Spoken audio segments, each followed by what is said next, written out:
তো আমার একটা পার্সেল এসেছে, চলো তোমাদের সঙ্গে এটা শেয়ার করি আনবক্সিংটা। তো এটা হচ্ছে বক্সটা, চলো এবার এটা খুলি।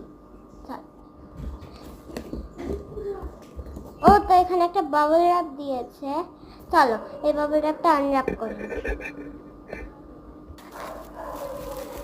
আনর্যাপিং আমি একটু ভালো পপ করে নিয়েছি, সত্যিকারে আমার বাবল র্যাপ খুব ভালো লাগে।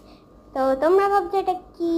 এটা হ্যাঁ, এটা ডিসপ্লেইং জিনিস, চলো তোমাদেরকে দেখাই, এক সেকেন্ড। তো এদিক থেকে দেখলে তোমরা রূপসু দেখবে, আর এদিক থেকে দেখলে অহর্ণ দেখবে, এই দুটোই আমার। তো এই ডিসপ্লেইং জিনিসটা নেওয়া হয়েছে দ্য 3D প্রিন্টিং স্টোর থেকে, এটা তোমরা অনলাইনে চেক আউট করে নিতে পারো। আর আমাকে এটা আমার বাবা দিয়েছে, সো এক্ষুনি গিয়ে ভিজিট করে নাও আর আমার